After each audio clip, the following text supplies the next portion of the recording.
I now have the privilege of welcoming a man who is not afraid to speak truth to power or to ask difficult questions. Our timing of having Chris Matthews here couldn't be better.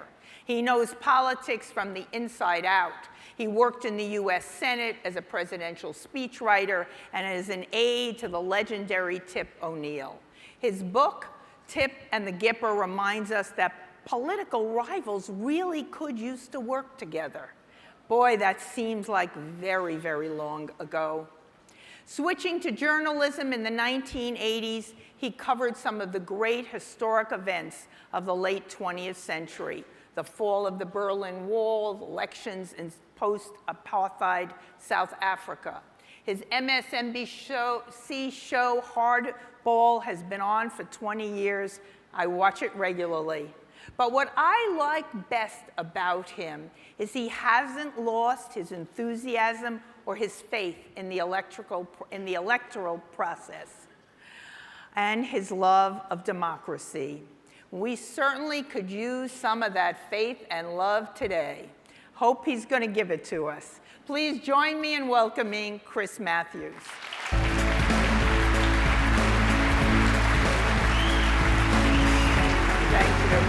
Thank you.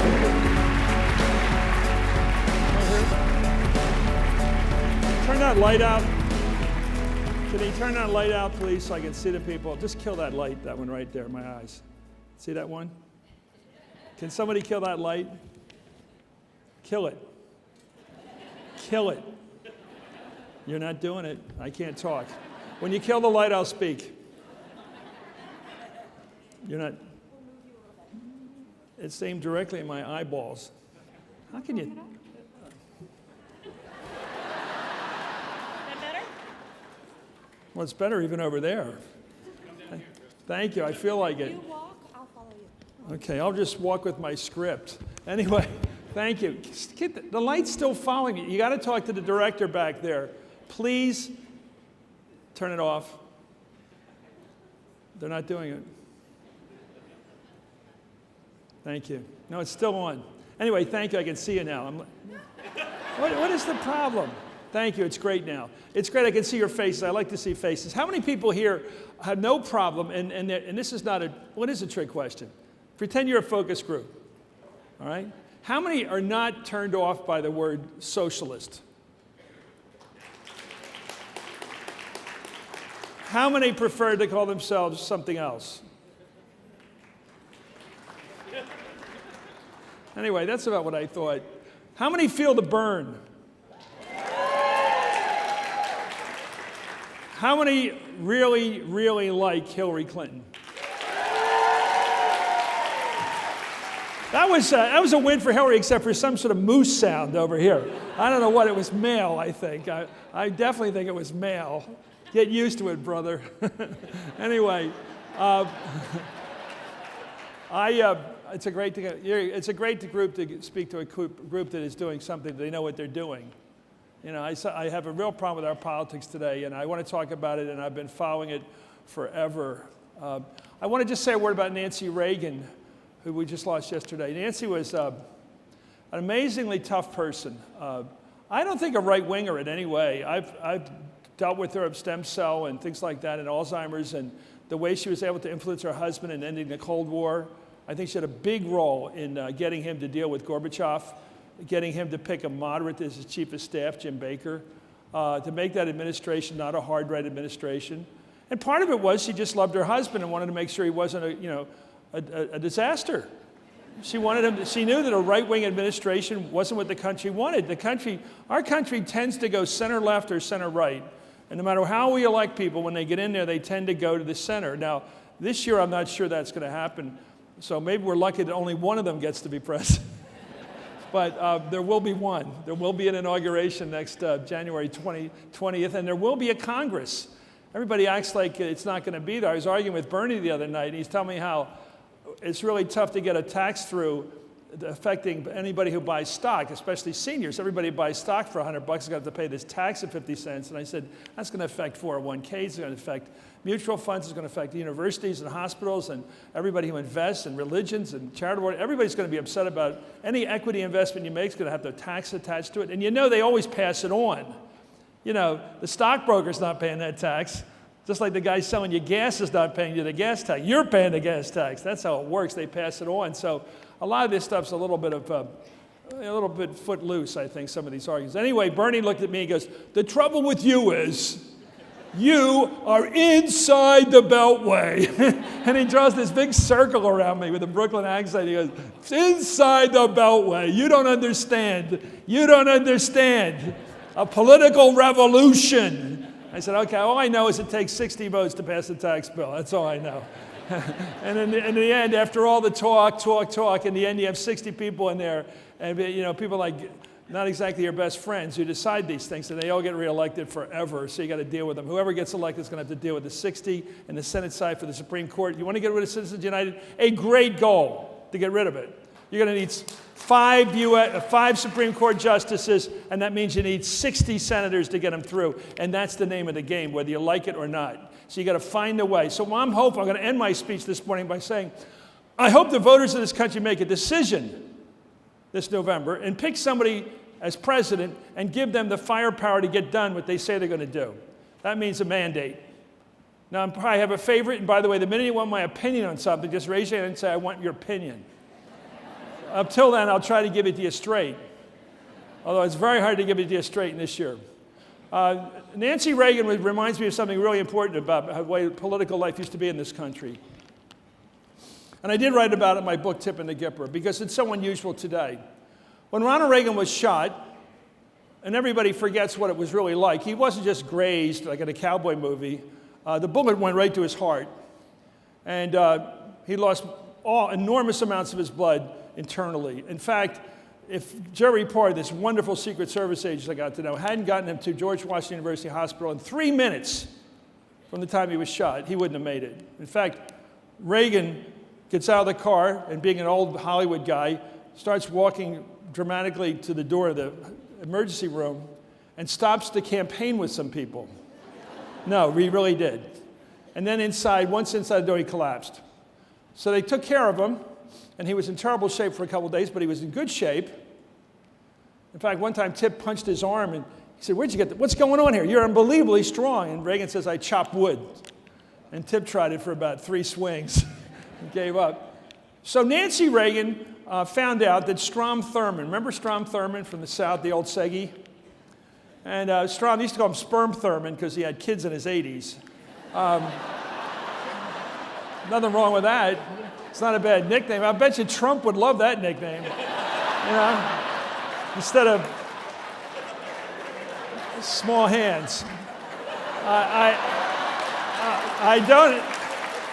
The fact is, he does. And just watch. Watch the. I can't resist looking at his hands now when he goes on television. Well, they're going to be calling him Stubby one of these days. Anyway.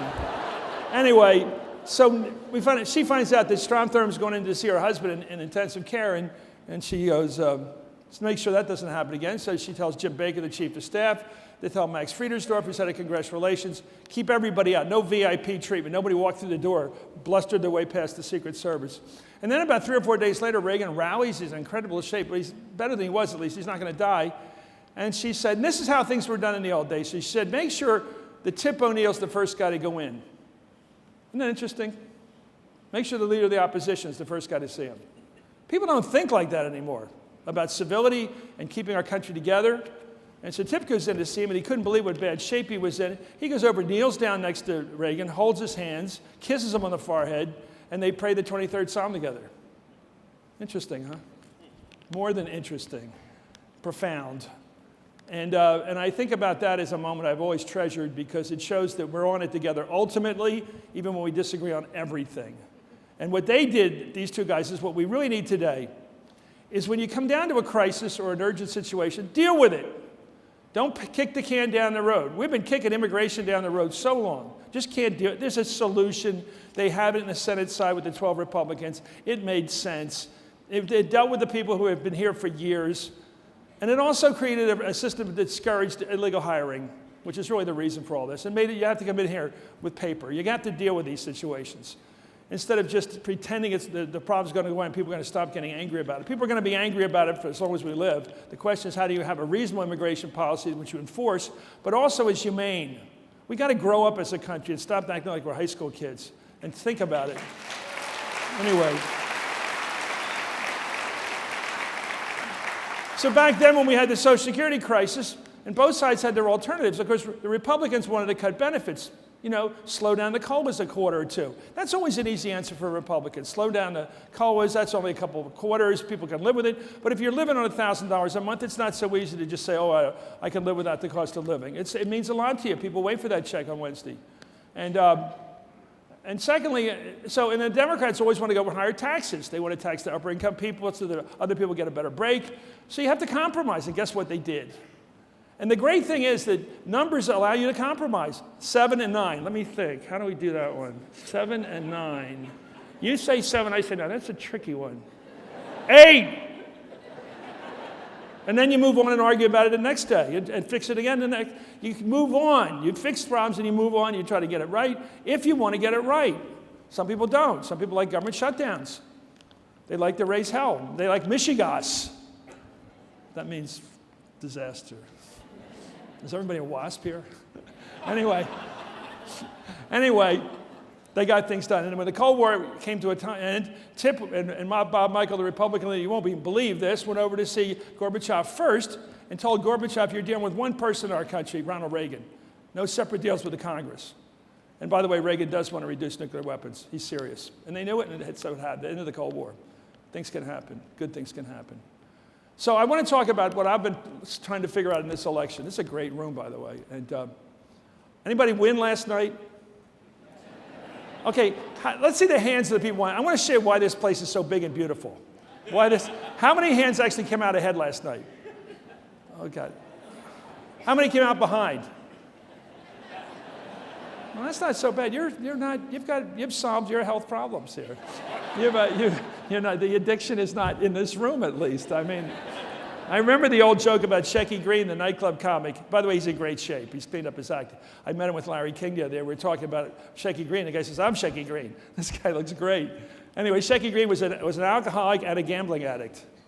So one time on the roulette table, he threw his body onto the table and said, take it all. And the croupier said, no bets under $1. Do you think that's real? Do you think that happens? Anyway, it's a Vegas story. And it doesn't have to stay here. You can bring it with you.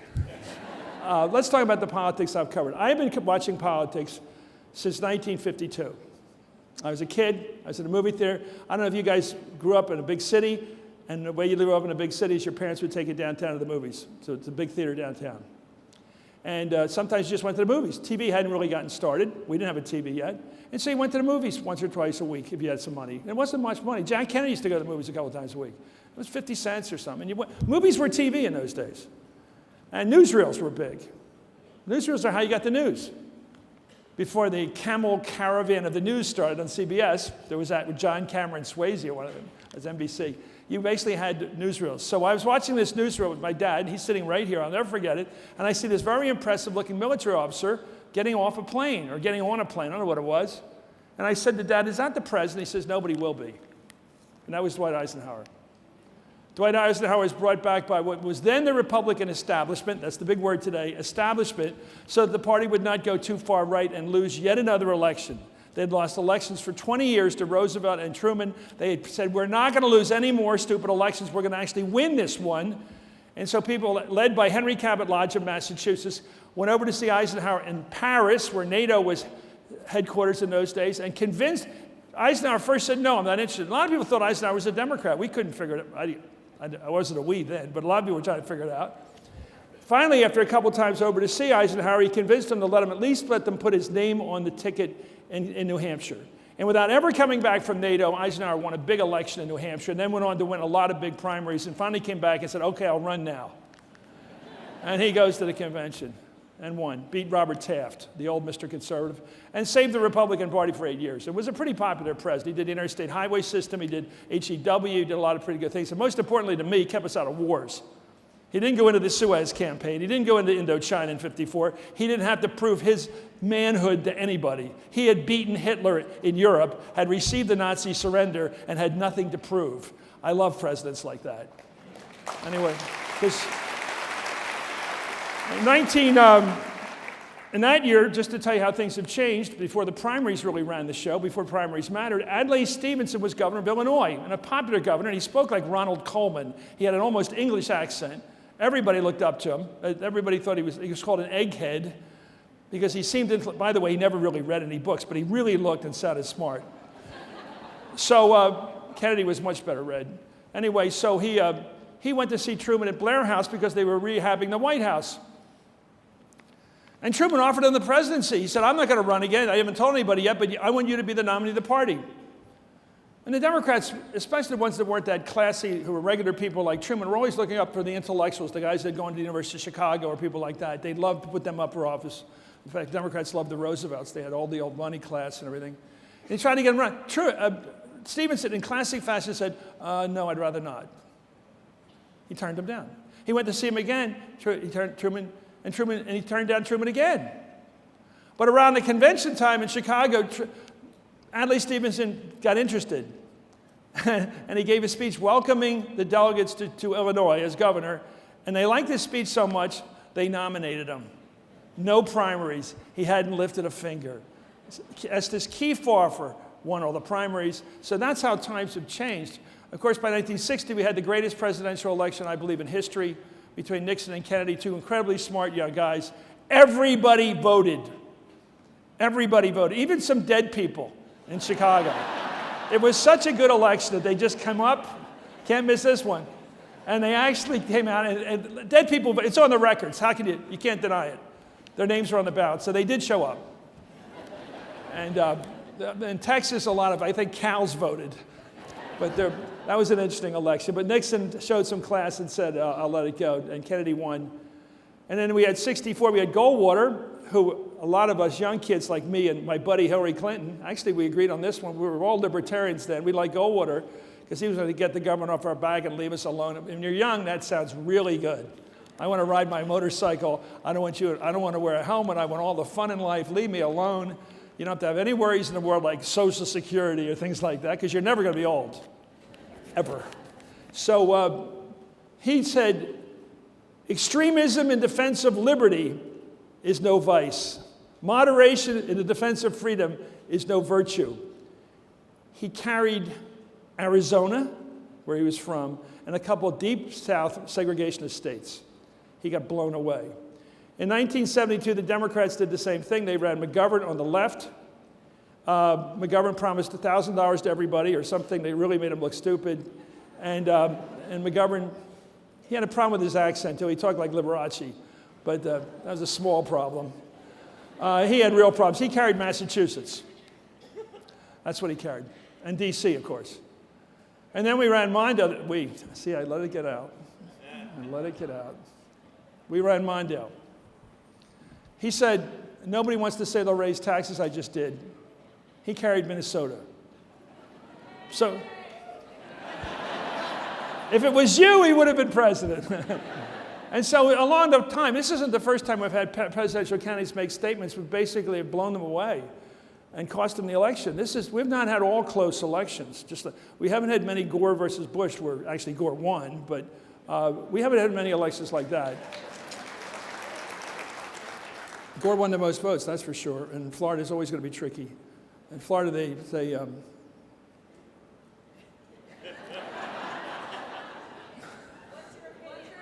say to Florida, what the old joke about Florida, we have only 3 kinds of people down there, those who vote and those who don't. I don't know, they got a counting problem down there. What's my opinion about Florida? I have no idea which Al Gore was going to win. I knew a couple of them. I knew the hawkish, outrageous, let's go to war in the Middle East guy, Marty Peretz guy, all the way neocon, total war crazy, and then the lefty that appeared after the election. I would have liked the lefty who appeared after the election. I don't know who would have come into the White House, so I have problems. Gore was a very complicated, let me put it this way. He's a complicated guy, very complicated. He looks very good on climate, though. Very good on climate. So we've had these elections, and I think that this one is like nothing I've ever seen before. I'll talk about it because I think I understand it. Let's start with Bernie, because Bernie's really done an amazing. He's going to be 75 this September. So you got to think about that too, just to start with. And he looks every hour that age. He does. There's nothing wrong with it. Bernie is Bernie. He's got this Brooklyn accent. He went from the University of Chicago as an a pro-civil rights guy, and a war guy, I guess it was civil rights in those days.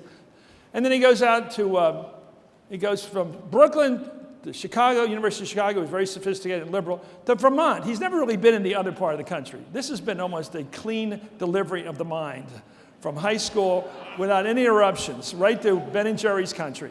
And which is great. Burlington is Berkeley East. I love it, but it's not typical. It is not typical of the country. The Flatlanders moved up there.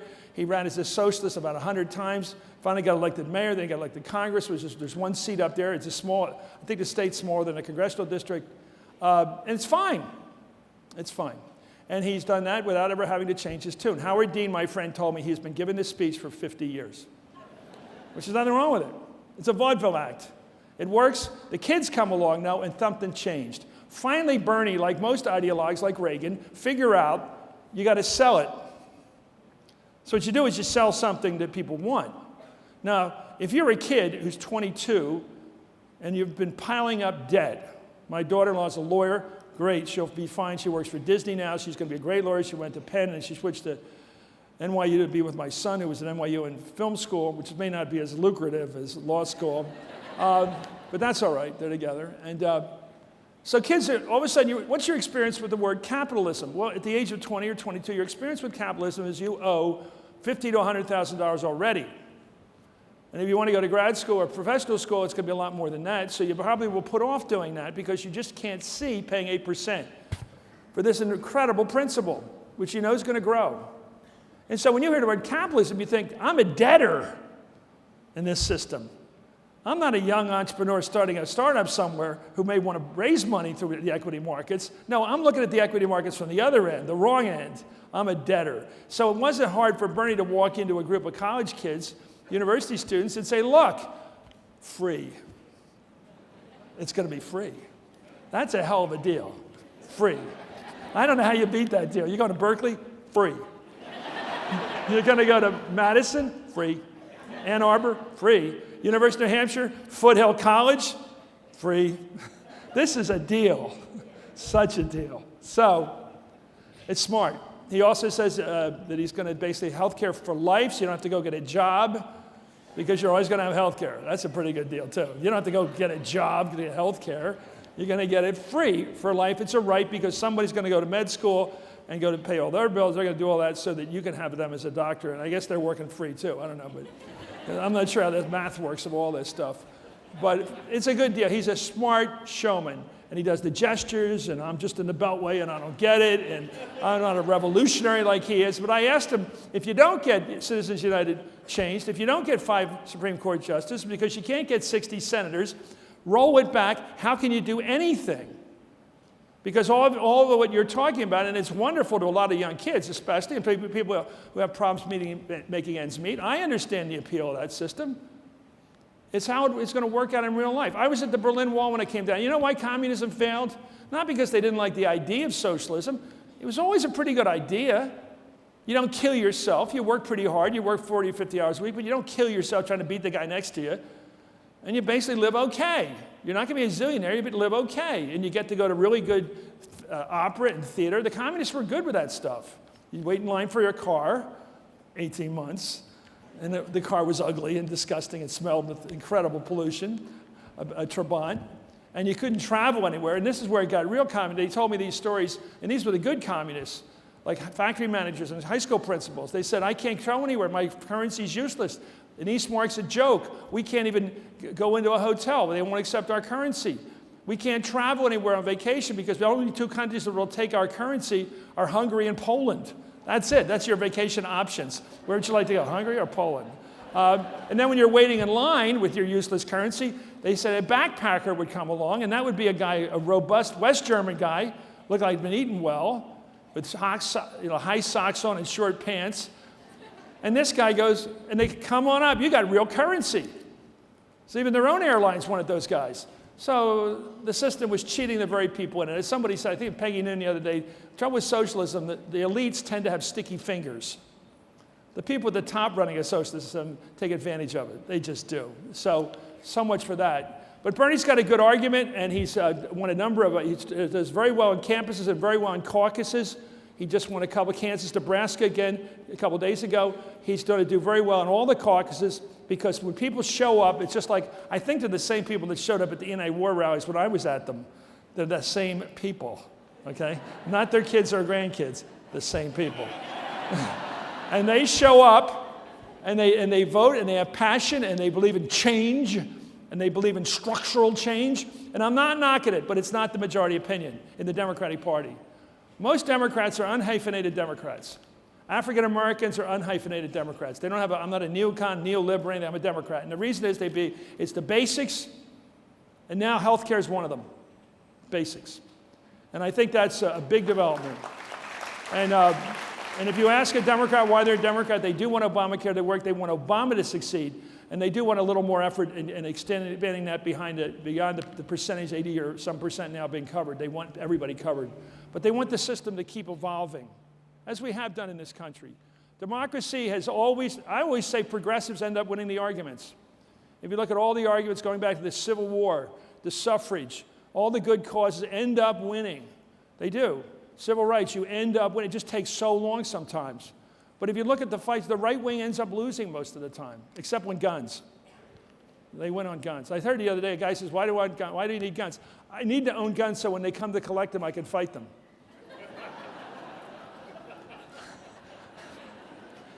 Yeah, but if you didn't have guns, they wouldn't come to fight you. Anyway, that's another circular argument we run into. My brother's one of these guys. He's got a Latin American arsenal in his basement. He could defend himself against a couple of county police forces. But that comes in the brain soup we're all born with. Some people want guns at the age of 16 or 17. Just, where's my gun? It's big city people generally don't have that urge, but country folks do. Anyway, so this is what's happening on the Democratic side. Hillary looks like she's going to win in Michigan tomorrow because Bernie made a mistake. He voted against the automobile bailout. Big mistake. These little things come back. You know, it didn't seem like an important vote. It seemed like an ideological vote. I could vote against the bailout, against the billionaires. But in this case, there's 30,000 or whatever auto jobs. And this killed Romney, remember? Romney was against this last time. Funny how all politics is local. You work in the Motor City, you see the city go down the drain because the auto industry leaves.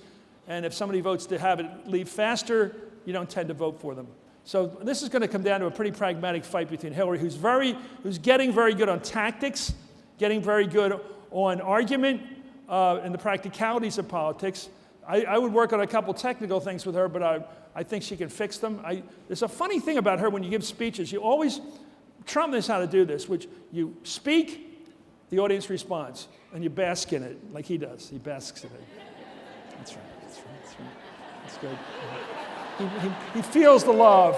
So that's Trump. Hillary fights the applause. She'll give a speech, then she'll fight it. That's a technical point. It's not a gender point. It's a technical. Just learn how to let them do it to you. Gimme, and then you follow up. And occasionally fight it. But I think she has the old labor hall way of challenge. Teddy Kennedy used to talk like this. Hubert Humphrey. It's the old style of rhetoric. Let me talk about the Republican side because it is absolutely crazy. First of all, there's logic to all this. The American voter is a rational voter if you understand the factors going into the heads of the people. With Bernie Sanders, the reason he's doing well, the reason a 75-year-old, almost 75-year-old socialist can do so well, with a Brooklyn accent, the whole shtick of his, the reason he's just like, first of all, he comes across, as my friend Rick Hertzberg, who I worked with at the White House, as a teach-in. Remember the teach-ins in the 60s? A young professor or a student would come in with a whole list of particulars and read all these interesting facts that said the war sucked and all that, and they would stand there in, like a lecture, because kids like lectures. They're used to them. Bernie's speeches are lectures. He has a manila folder with all his speech in it that he gives all the time. And it's got the student loan stuff, and it's got the health care for life stuff in it. It's very professorial. In fact, if you look at him, it looks like Paper Chase. It does. This is the guy. But why does it work? For rational conditions in our country today. One of them is the student loans, which is, compared to the other challenges, smaller. We have a Citizens United law that allows people to advertise in the newspapers, brag about their ability to use huge money in elections. And we grew up with the idea corporations couldn't spend money in elections. Well, they sure can now. And they can do it through super PACs. The one bit of good news is it doesn't seem to be working. But it does bother people. I think Citizens United has done more for progressives than it's done for conservatives, because it's alerted progressives to the fact people can buy votes by the thousands or tens of thousands with their money. Money talks. And if you got to get out there and vote against that. You got to show up. And I think a lot of people say, I feel more empowered by my anger against that than anything I've felt, because that makes me feel very small, and I don't want to feel very small. I want to have my vote count. I want one man, one person, one vote, and we got to get back to that. And I think that's what's driving it. Whereas the advertisement paid for by these super PACs, by Citizens United, have been pretty much of a joke. Jeb Bush had all the super PAC money in the world, and he didn't happen. And I love it. He just didn't happen. It's like the old story about the dog food. Great advertisement, beautiful dog food can. It really looked good. And they fed it to the dog, and the dog didn't eat it. And they said, what's wrong? The guy said, the dog doesn't like it. The dog doesn't like it. So in the end, all the promotion and advertising in the world, thank God, doesn't get people elected. For the presidential level, I think it still works for congressional level. And so Jeb has disappeared to people I thought had a chance. The establishment people, like Scott Walker, I thought was going to win with his big fights with labor, and my friend Ed Schultz, I thought he was going to do well. All the establishment people have been getting blown away because of a couple things. One of them is, on the Democratic side, it's Citizens United. The other is the inequality in income. Today you can make exponential wealth. Exponential, billionaires. You can make money, but you can't believe. People are making money off money. It drives people crazy that people make money off money. They don't mind Steven Spielberg making really good movies and getting paid. They don't mind Henry Ford making cars and making money. They don't mind, Lee Iacocca, any name you can think of in business. As long as you're making money off making stuff that we get, that we get some value for it. When you hear that they make money off because they know how to play the futures market, they short the market, or they make money off money just by pure manipulation, it drives people crazy, especially when they're counting their dimes.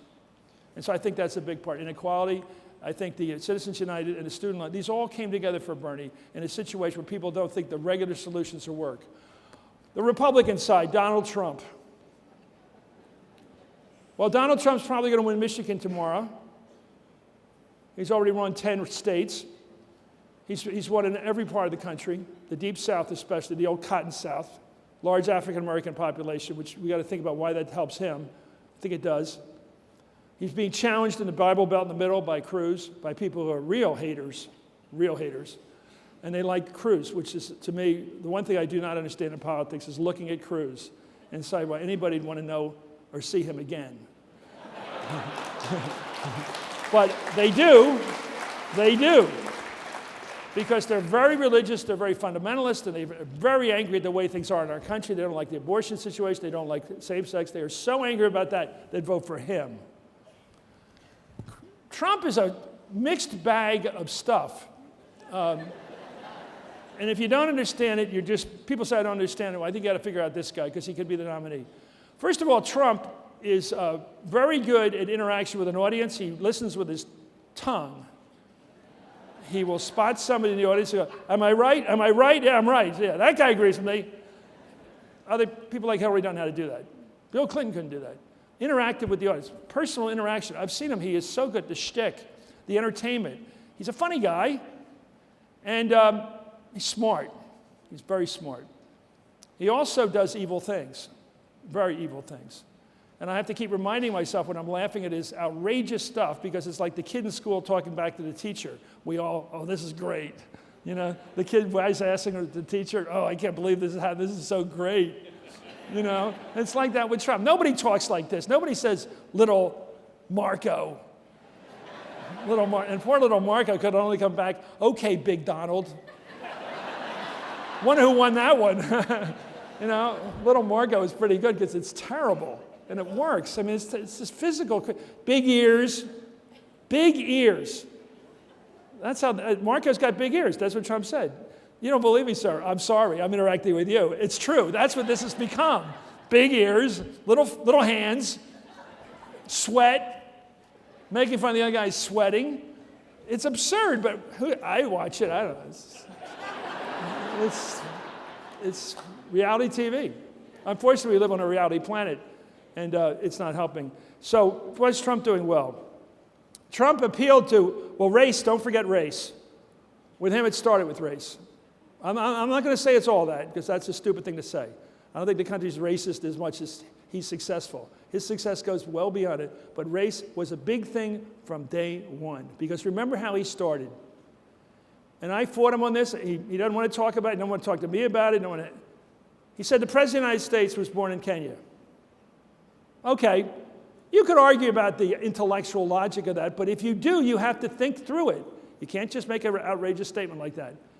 For Barack Obama to have been born in Kenya, his mother, an American from Kansas, living in Honolulu, would have had to sneak over to Kenya because she had never been there before. She met her husband in the United States, who's from Kenya. Sneak over to Kenya, have the baby, and then whiz back around the planet and get back in Honolulu in time to have the birth announcement there and the birth certificate, all in the papers that day, all that, faking it all. And why would she do that? Why would she go to Kenya to have the baby? It's like the guy with the gun. I have a gun so they can't take the gun away from me. Why would you go to Kenya so you would say you didn't go to Kenya? And why would you name the kid Barack Hussein Obama? Why would you give him that moniker if you wanted him to sort of become president someday, which is the only reason why anybody would do this sort of thing? Because you are automatically an American if your mother's American. So, in other words, this was a plot to get him elected president. The other thing he does is to say that nobody knew him in school. I love that one. He's a phantom. That Barack Obama never went to all these schools because nobody knew him in school. He didn't really exist. Figure that one out. This is all part of the shtick from Trump that got him to be known as a political figure in our country, part of the national debate. This is Trump. He started with that. And he's never, ever taken it back. So what's that about? Something like 60-some% of the people who support him believe it. So we can't deny, my friend Lawrence O'Donnell brings it up all the time, you can't deny the role that race plays in this campaign of his. But it's not just that. That would make us all feel good because that makes sense. That's the game he plays. It's bigger than that. Trump is working on a number of things that are going on in America that really bother people. Not just working class white people, not just them. We have a trade situation. Whatever it is, it's being held responsible for the fact that Michigan City and Indiana, drive through these towns, they're nothing but rust. There used to be a Blockbuster's movie place in them. There was something there in a diner. Now there may still be a diner. They're gone.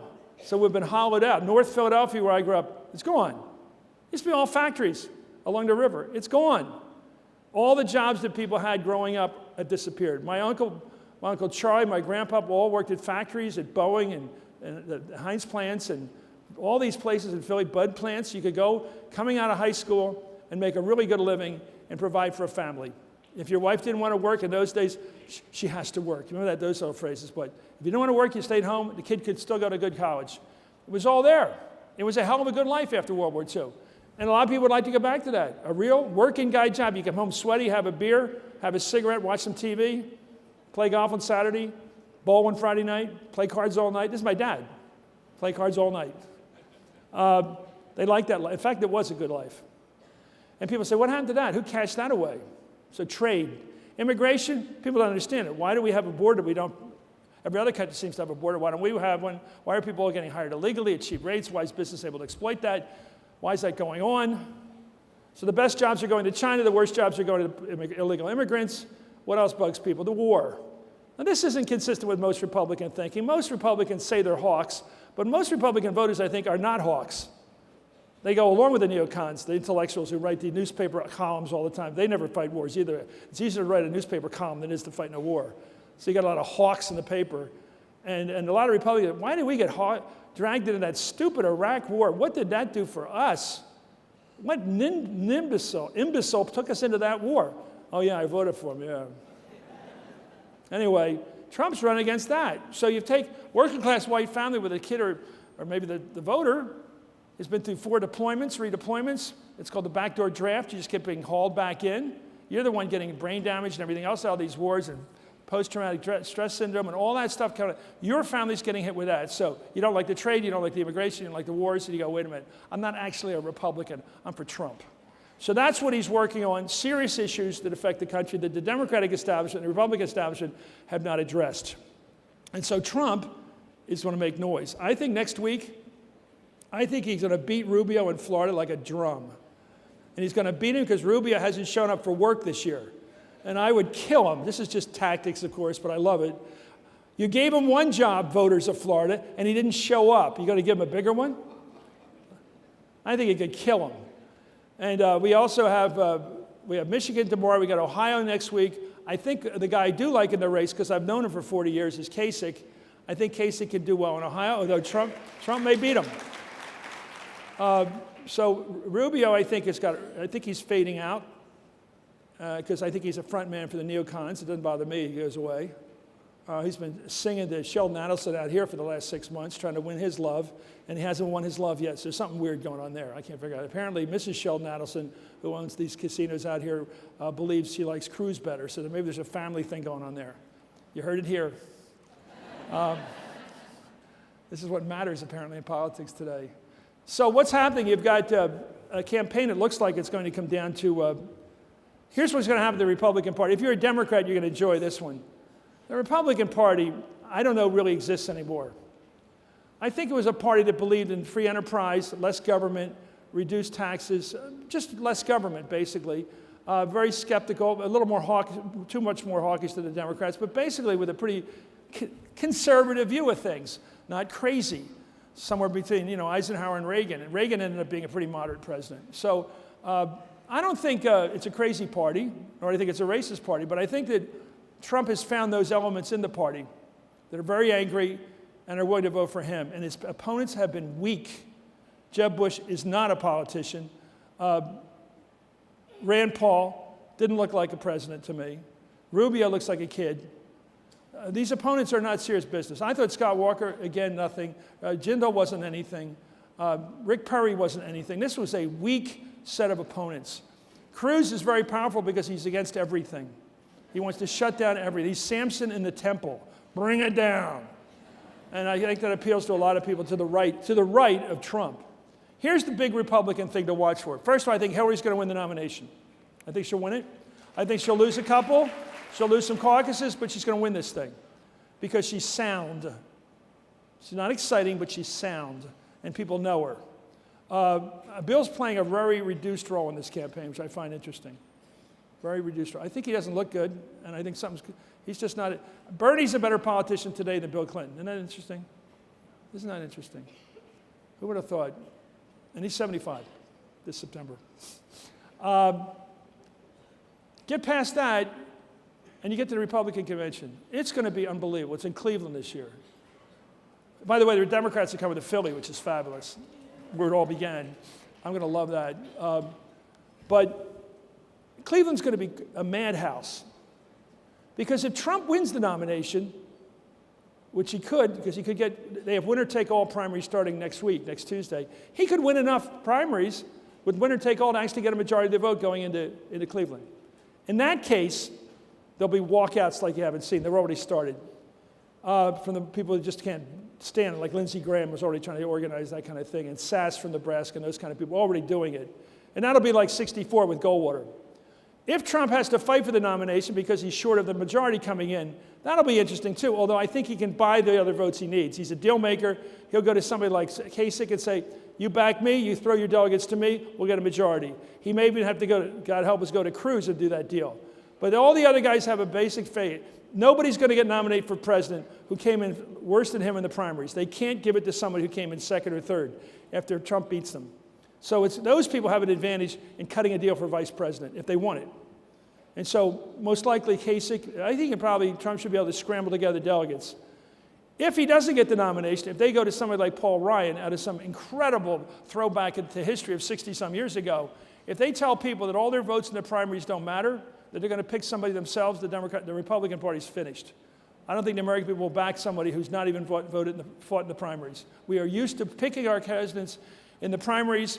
And if we don't do that, so I see a number of real disasters facing the Republican Party. With Trump, without Trump, the only thing, it doesn't really work unless he goes through an amazing metamorphosis and becomes a sound, reasonable, untemperamental leader.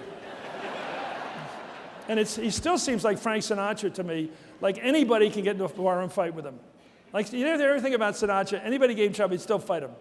Or he'd bring in Jilly Rizzo. Hey, Jilly, come here.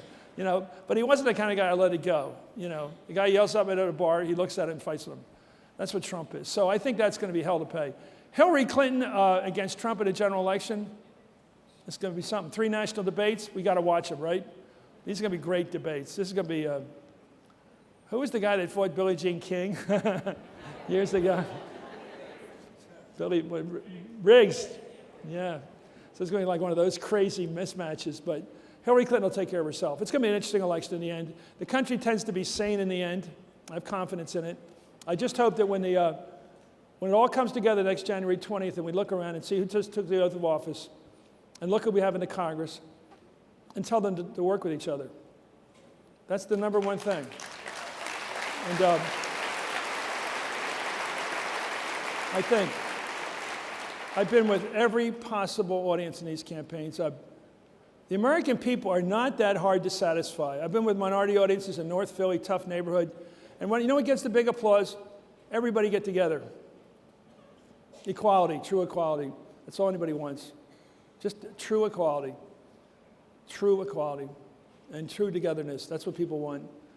That's what they want. It's not complicated. And the people that want more than that are the problem. So this is a hell of an education, this election. We've learned a lot about Citizens United. We've learned a lot about immigration fights. We know the heat of that issue. And I think we're going to learn from this campaign. I think in the end, we will get together again, and we'll get through it. I want some questions now. Can people forward? We have our first question right here. Let's rock. We'll use up the time. Thanks very much for your talk. I really enjoyed it. Thank you. My question is, we know money influences elected officials in, as Donald Trump would say, huge ways. Yeah. Maybe that's one reason why Sanders and Trump are appealing to more people than we thought they would, since they claim not to be as influenced, or as some would characterize it, to be on the take. So do you think at some point laws will change and we will have real campaign finance reform and or a president who, at least in their second term, will have the will or courage to use executive orders to make real change or at least disrupt the dysfunction in Congress? It's really my question. It's on my iPhone. I had to write it to think it through. That's your speech, but it's a good one. Okay? Thank you. First of all, Anytime. we're not going to have public financing of campaigns in our lifetime. The American people have an attitude about this. If you want to be famous and run for office and have a big job, whether it's right or wrong, I'm not paying for it. I'm not paying for it. I've seen this all the time. Now, there may be certain ways, matching funds, little ways you can help, but the American people are not going to pay for campaign commercials on television to blast the opponent. They're not going to do it. They hate those commercials, and they're not going to pay for them. So the public's not going to pay for it, so the person running has to raise the money.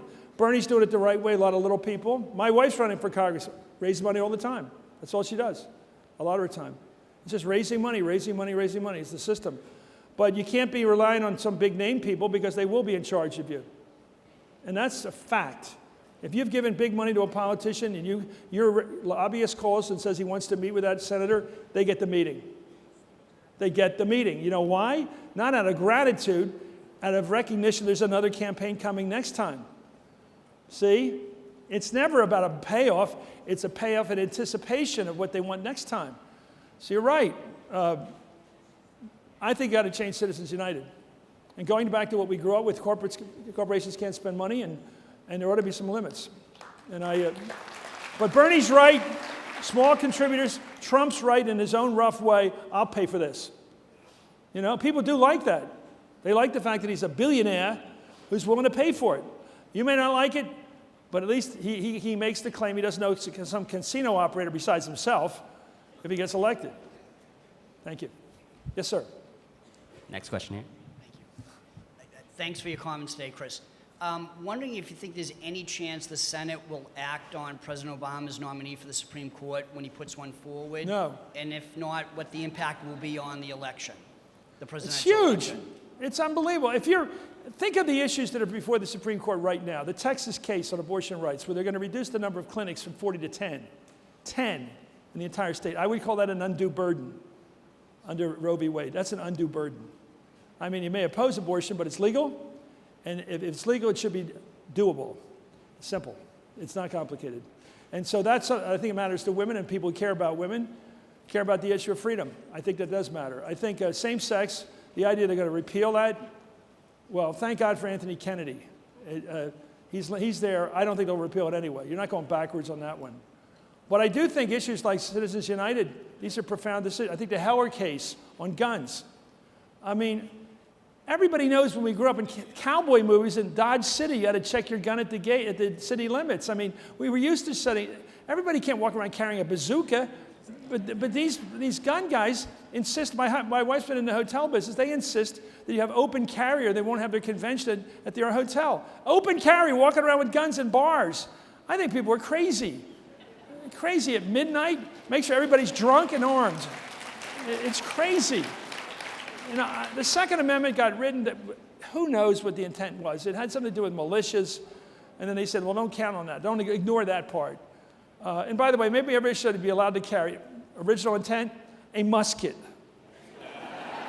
Made before 1789. And you can carry that musket around without one shot, and it takes an hour to load the thing.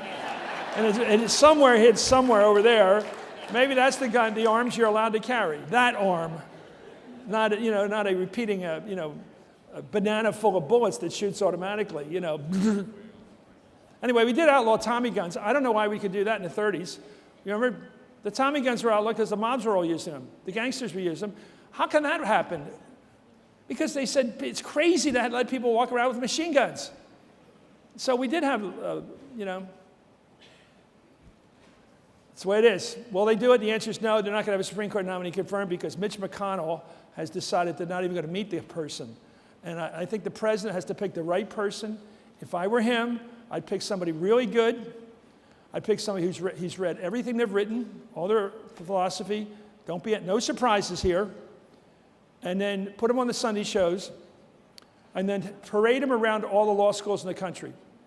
So all the young people studying law, have him or her meet those people and just drive the Republicans crazy and have everybody like the person. Now, this is a hell of a job for a person because they know they probably won't ever be in the Supreme Court, but they will be vetted publicly, which means you take all the incoming, but you don't get to be on the court. So it's got to be somebody who's really clean, really clean. And then that person can win the argument, I think, for the president, and then this election will help him win on the argument he should have been allowed to pick a nominee and have it voted on. They're afraid, by the way, to have a hearing because this person may look good and it'll be on national television. They're afraid to have a vote because it might be close, or maybe 50 votes. It may be high 40s, and people say, well, why can't the person, why do we need 60 for this? So obviously the Republicans have decided to keep him off the beach. Don't even get it started, and that's because they're afraid what will happen if it doesn't get started, which tells me the Democrats' smart move is to exploit the hell out of this thing. Yes. So we have 2 more questions at this mic. Hi, Chris. Hi.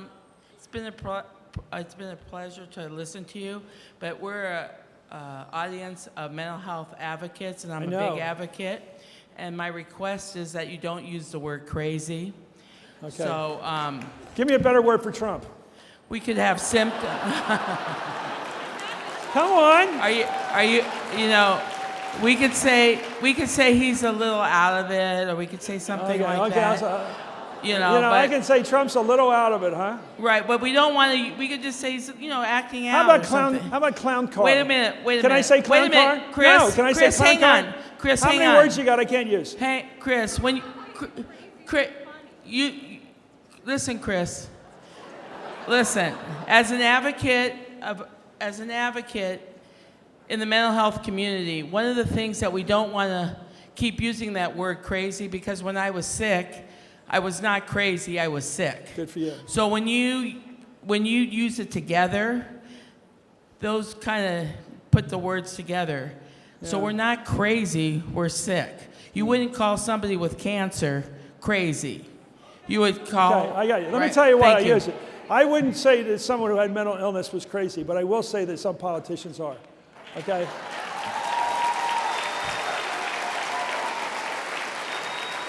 Because when they say things that make no sense, like the president's from Kenya, I don't know what that means. I'm trying to give them the benefit of the doubt that they're not thinking it through. But the fact is that people do say terrible things about immigrants being rapists, and it's just bad, and I'm sorry, I do hear you, what you said. I heard that. I understand. I understand. Yes? Thanks, Chris. I'm Topher Hansen from Lincoln, Nebraska, and I want to thank you for being here, but Thank also you. to get your perspective on the political pendulum and where it's swinging. We've had great success through the work of the National Council, Chuck Ingoglia, Linda, and Debbie Stabenow and Roy Blunt really taking the lead. That's been big for us, but there's a lot of lip service now toward mental illness and generally addiction and trying to think about these things.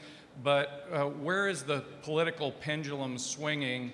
How is behavioral health, mental health, and substance issues likely to be affected, and how can all of us keep amping it up? Yeah, I agree with it. But first of all, be bipartisan and bring in Roy Blunt is smart, and he's a real establishment Republican.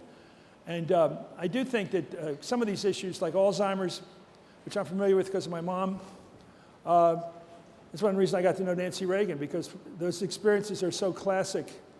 I think that the incidence of these sicknesses is so random and so bipartisan that it shouldn't be a problem of getting help from Republicans. You know, it's always a matter of all politics is local. If you have someone in your family who's gay, for example, which is another story, you have a very different view, unless you're Dick Cheney, you have a very different view about these things. If you have a kid who's in the Peace Corps, you're pro-Peace Corps, or a nephew. So you have to use that politics. You've got to find the members who have an incidence in their family or friend situation where they know what mental illness is. And you know, sometimes you'll hear about a sports figure who has had problems, and you get focused on that, and people get sympathy. But most people get sympathy from personal experience, and that's how it works. It just does. I mean, there's a great line in a movie once, which I think is probably the best line I've ever heard about anything, which is that people only really believe what they discover for themselves. It's very hard to teach, but discovery is an amazing thing. You come across, you find out your brother's gay, or you find out your sister's gay, or you find out that somebody has had mental problems. You know, we've all been to college. A lot of us, my generation, know people who went into war and saw they came back different. I mean, really different. And it takes a while to sort of figure it out, and you go, must have been that, or something was already there, and that triggered it. But personal experience, and I think that's the key. You just got to sort around on the hill and find the unexpected Orrin Hatch here, or somebody like that here that is open to, has a bigger mind than just an ideologue. This isn't about ideology. I mean, sickness is sickness. I'm sorry if I seemed like I was fighting with that woman. I wasn't. I play defense sometimes. This has been an honor to be with people that know what you're doing and are doing something good. You're not money grubbers, obviously. You know, you're here to do something good and to be with other people that share the cause. And certainly addiction's real. A lot of people, like me, drank too much, quit, we're lucky. I know a lot of people like that. A lot of people in the program, for example. A lot of my friends are, maybe because I'm Irish, I know a lot of them. They're all my friends. And they went through the program. The program was wonderful, you know. And they'll tell you the date, 20-some years ago or 30-some years ago. It's not anonymous. Alcoholics Anonymous, for example, is not anonymous. You know the guys. And, you know, some of them are pretty famous, you know, movie stars. But the guys that I know, all are about my age. They just couldn't quit till they had some help. And then they quit. And some of the Irish guys still have the Irish grudge. They haven't gotten over that one. That's another kind of addiction, just being angry at people for unclear reasons. But that's our ethnic situation. But the drinking thing is always about bad habits, in a lot of cases leading to addiction. And some people are just vulnerable to it. Same family, one person's vulnerable. Luck of the draw. I believe in all this stuff. I had a family tree that goes all the way back on both sides, the Irish with that problem. So I know about that. And drugs, you know, my brother had his son arrested a couple of times, you know?